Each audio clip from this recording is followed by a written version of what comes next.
Hello everyone, this is Boozy and I'm making another video here, this time to show you my breeding process because I seem to be fairly successful, at least compared to some of my clanmates, at breeding 5 stars, and I wanted to show you my process for doing that because I've been able to get quite a few of them fairly quickly. Now, you may be asking, why am I particularly interested in getting 5 stars now? I don't care about that. I'll worry about it later.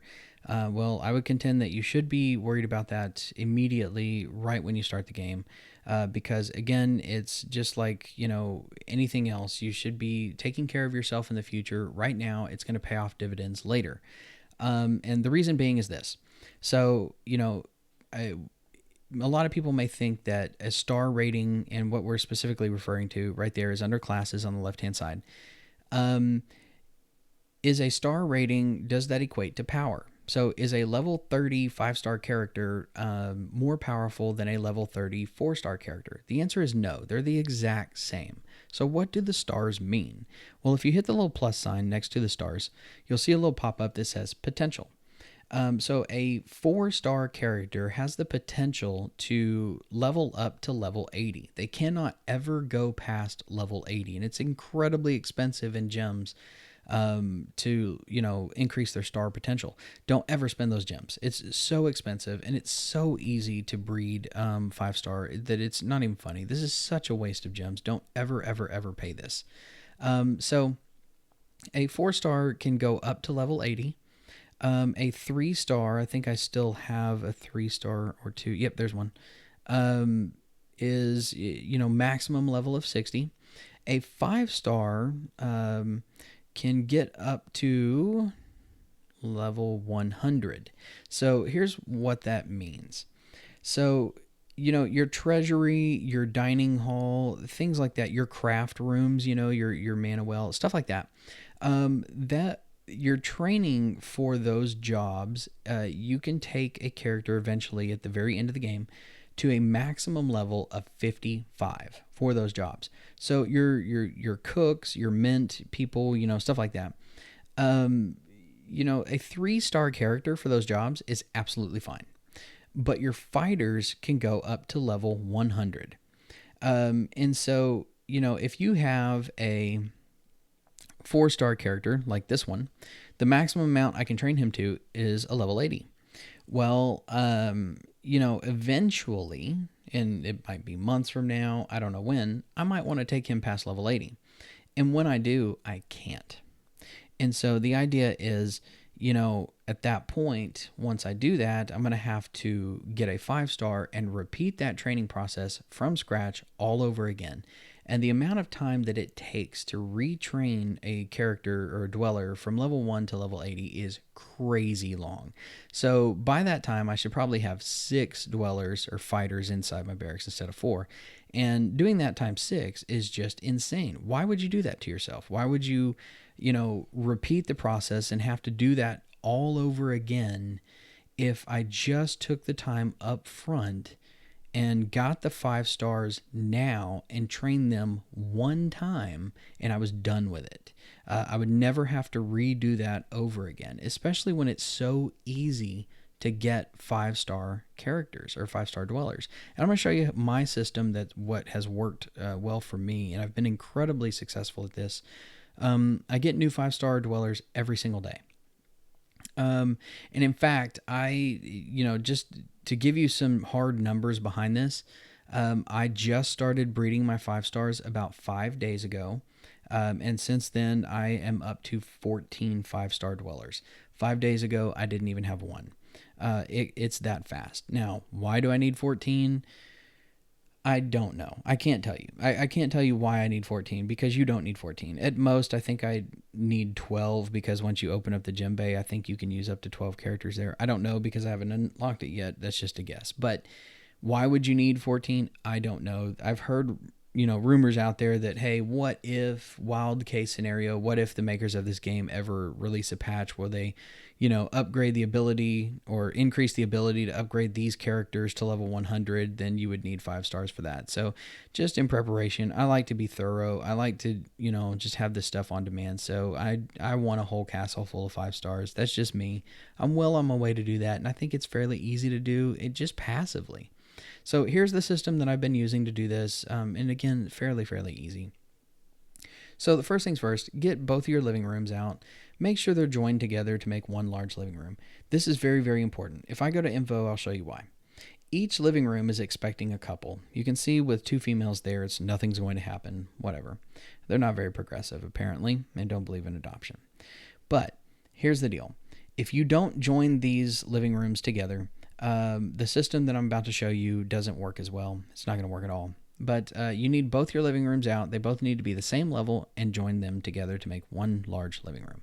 Then put one single male in the living room. That male needs to be your highest star rating, male. It does not matter about what level they are, fighter, whatever. Level does not matter.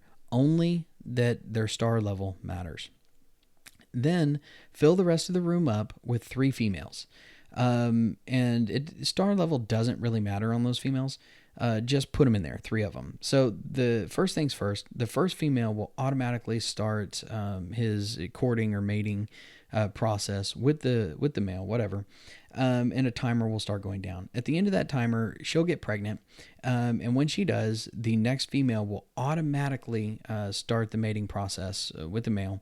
And that timer will start going off. She'll get pregnant, rinse and repeat. They'll just automatically cycle themselves through and start getting pregnant. Whenever they get pregnant, move them. I like to move them down to the room below and then cycle in a new female. And so here's what happens. I'll usually do that before I go to bed for the night.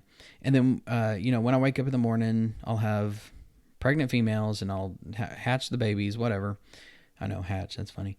And then, inevitably when I'm getting ready to come home from work or whatever, or throughout the middle of the day, I'll pop in and, the kids are ready to be grown-ups.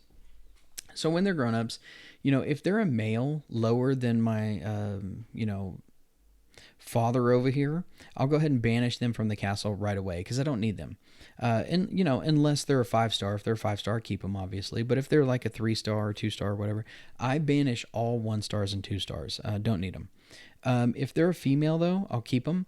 If they're a female like 4-star, 3-star, I will go find a male that I have that is a 3 or 4-star male, and I will get rid of them and replace them. And now I don't have a single male in my entire castle that is not a 5-star. I just don't have one. Oh, I'm sorry. No, I do have one. I have him because he was my original fighter. He is my only one that is not a 5-star in the entire castle. Everybody else is. So other than that, it's the thing is you want to replace them all with females. And the reason being, it increases your breeding because once they have a kid, they have a timer that is 24 hours long called Tired of Love. And they can't breed again. There it is in the top left-hand corner, above their star rating, Tired of Love. They can't breed again until that timer is gone. So the more females you have in your castle, the better. And so, you fill it up, 3, let them go through their cycle, replace them as often as you can. Second they get pregnant, move them out of there. They can go back to their job. They just can't train as a fighter or go in the barracks if they're pregnant, but they can train with any other job or go back to their cook job or whatever if they're pregnant. And move another female in there. Keep going. Eventually you'll get a 4-star male, replace that 3-star male in the living room and start courting him. And eventually you will get a 5-star. Immediately replace that male with a 5-star and go from there. Obviously, you can, it's all about, chances here. It's not a given that, hey, I'm breeding a 5-star male with a 5-star female. That's always going to produce a 5-star child. That's not the case here. All it is you're increasing your chances to get that 5-star. You can breed a 5-star with a 5-star and it comes back and gives you a 1-star. That happens. It's just not very likely that it's going to be a 1-star. It could be a 3-star or above. But the chances that it's going to be a 5-star is much, much, much, much higher than a 3-star with a 3-star kind of thing.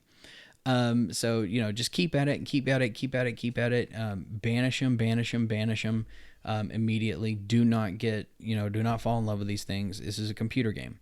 Another tip I'm going to throw out there. This sounds absolutely disgusting. I almost don't even want to say it, but guys, it's a computer game. If if one of the kids is a girl, the second she grows up, if she's like a 4-star or whatever, throw her in the living room with her dad. It's just another breeding. The second that another one pops out, if it's a 3-star whatever, you throw her back in there with her dad. She'll have a kid. The second that pops out, you can banish her. Whatever, it works. I've actually had 5-stars born that way. It's just a game. I know it sounds disgusting, but hey, if it helps you sleep better at night, this is a medieval game. That was very common in medieval times anyway. Whatever, I don't know. It does work, and it's you'll find very quickly, especially in the beginning, that you run out of females because they all have timers on them. So that little tip actually comes in handy. Go ahead and just immediately throw them in there the second they grow up, and you get more babies out of them. So that's it. Just keep cycling them through there. Make it a priority. And delete your males that you have in your castle. If you have 2-star, 1-stars, just get rid of them. That should be real easy of a decision. If you have a 3-star male, like as a cook, even though they might be a high level cook for you, eventually get rid of them. Replace them with a female, especially I have 2 females right here on deck, kind of training up, and as soon as they get a high enough level, you replace them with a male in there, and then pretty soon you get like an all-female castle of potential breeders, and you just keep cycling them through to get that 5-star army. But that's kind of how I did it. And again, 14 5-stars in 5 days is nothing to laugh at there. It's very simple to do. And that's the system that I use. So, good luck. Hope you guys get a lot of 5-stars out there. So, yep. Talk to you later.